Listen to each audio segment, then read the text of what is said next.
Hello friends, welcome back to Bedtime Stories with Miss B. The book we're going to be reading tonight is called A Bad Case of Stripes by David Shannon. Before I begin reading, make sure you find a comfy spot, grab a grown-up, maybe your brother or sister, aunt and uncle, or a pet to stay cozy with, and let's get reading. A Bad Case of Stripes by David Shannon.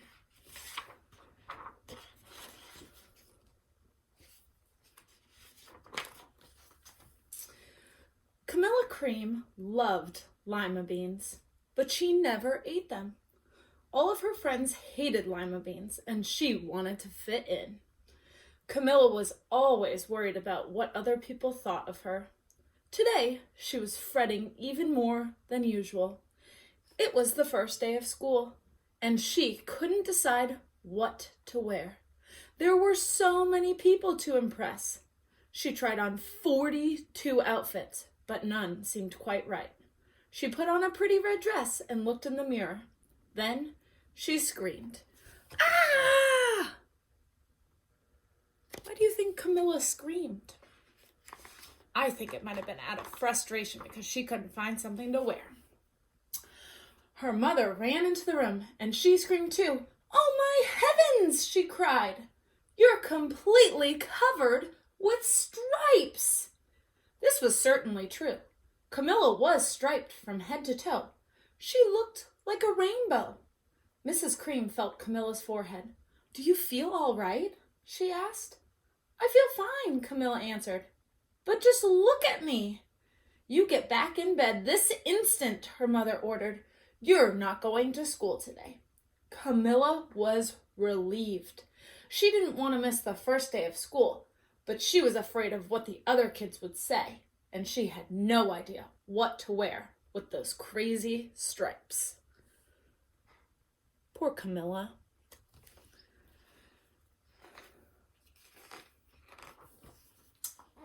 That afternoon, Dr. Bumble came to examine Camilla. "Most extraordinary!" he exclaimed.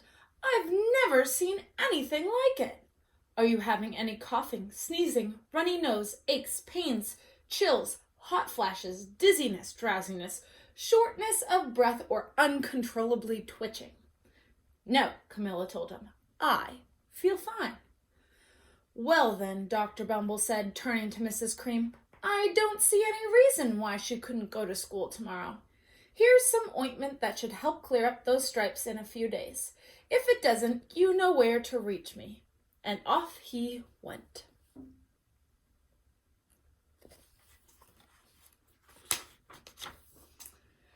The next day was a disaster. Everyone at school laughing at Camilla. They called her Camilla Crayon and Knight of the Living Lollipop. She tried her best to act as if everything were normal. But when the class said the Pledge of Allegiance, her stripes turned red, white, and blue, and she broke out in stars.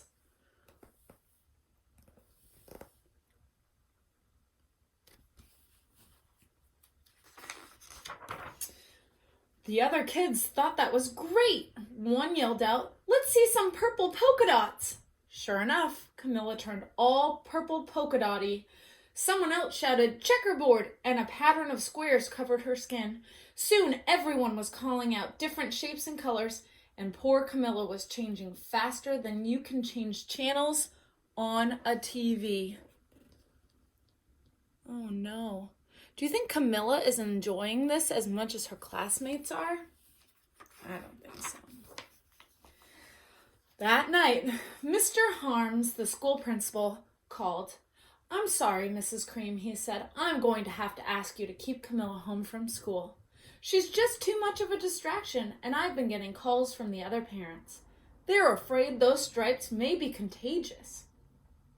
Camilla was so embarrassed.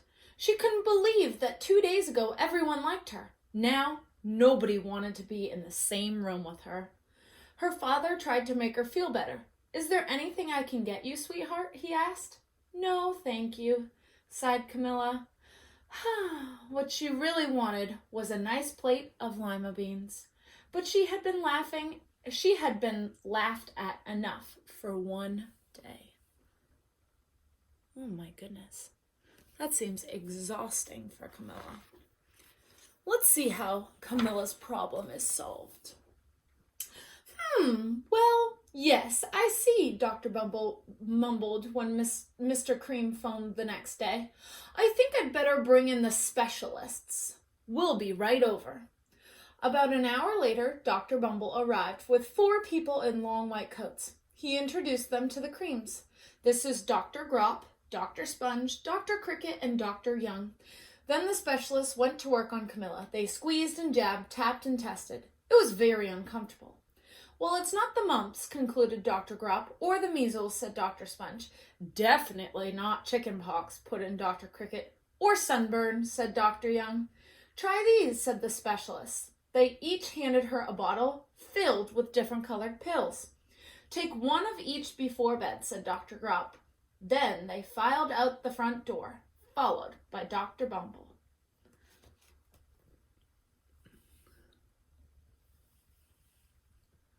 Oh my goodness, so many doctors. That night, Camilla took her medicine. It was awful. When she woke up the next morning, she did feel different. But when she got dressed, her clothes didn't fit right. She looked in the mirror, and there, staring back at her, was a giant, multicolored pill with her face on it. Oh no, Camilla's not striped anymore. She's one of her pills. Poor Camilla. Dr. Bumble rushed over as soon as Mrs. Cream called. But this time, instead of the specialists, he brought the experts. Dr. Gord and Mr. Mellon were the finest scientific minds in the land. Once again, Camilla was poked and prodded, looked at and listened to. The experts wrote down lots of numbers. Then they huddled together and whispered. Dr. Gord finally spoke. It might be a virus, he announced with authority. Suddenly, fuzzy little virus balls appeared all over Camilla. Or possibly some form of bacteria, said Mr. Mellon. Out popped squiggly little bacteria tails. Or it could be a fungus, added Dr. Gord. Instantly, Camilla was covered with different colored fungus blotches. The experts looked at Camilla, then at each other. We need to go over these numbers again, back at the lab, Dr. Gord explained. We'll call you when we know something. But the experts didn't have a clue, much less a cure. Look at those experts. Man. By now, the TV news had found out about Camilla. Reporters from every channel were outside her house telling the story of the bizarre case of the incredibly changing kid. Soon, a huge crowd was camped out on the front lawn. Poor Camilla can't even leave her house. Look at all those people.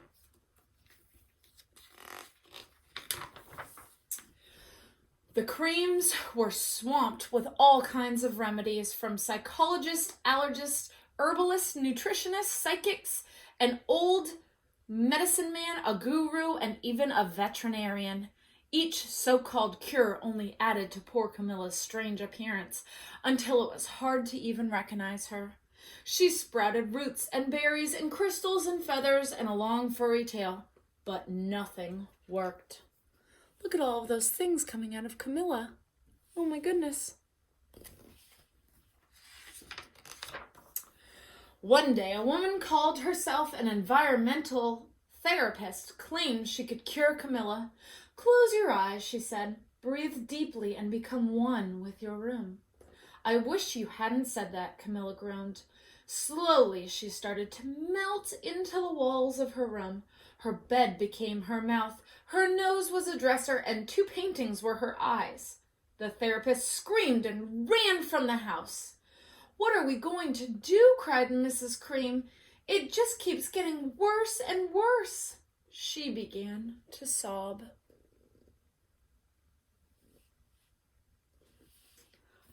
wonder who can cure Camilla.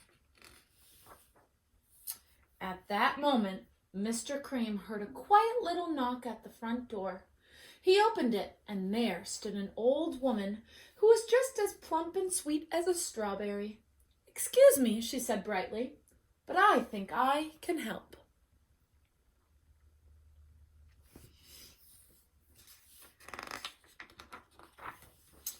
She went into Camilla's room and looked around. "My goodness," she said with a shake of her head. "What we have here is a bad case of stripes. One of the worst I've ever seen." She pulled a container of small green beans from her bag. "Here," she said, "these might do the trick." "Are those magic beans?" asked Mrs. Cream. "Oh my, no," replied the kind old woman. "There's no such thing. These are just plain old lima beans. I'll bet you like some, wouldn't you?" she asked Camilla. Camilla wanted a big heaping plateful of lima beans more than just about anything, but she was still afraid to admit it.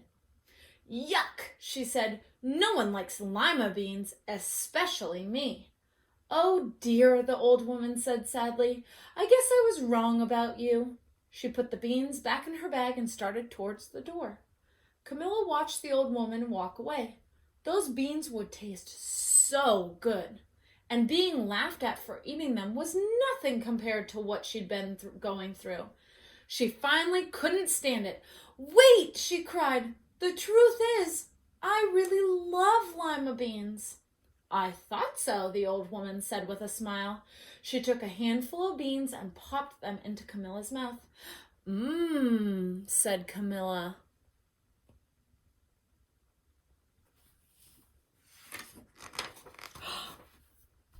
Suddenly, the branches, feathers, and squiggly tails began to disappear. Then the whole room swirled around. When it stopped, there stood Camilla, and everything was back to normal. "I'm cured," she shouted. "Yes," said the old woman. "I knew the real you was in there somewhere." She patted Camilla on the head.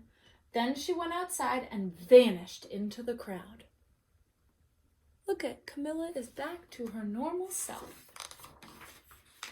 Afterward, Camilla wasn't quite the same. Some of the kids at school said she was weird, but she didn't care a bit. She ate all the lima beans she wanted, and she never even had a touch of stripes again. The end. I think we can all learn a lesson from Camilla. It's always good to be ourselves, no matter if we're different from our friends. Stay true to yourself because you are you and you will never be anybody else. I hope you enjoyed the story tonight, and we'll see you next time. Bye.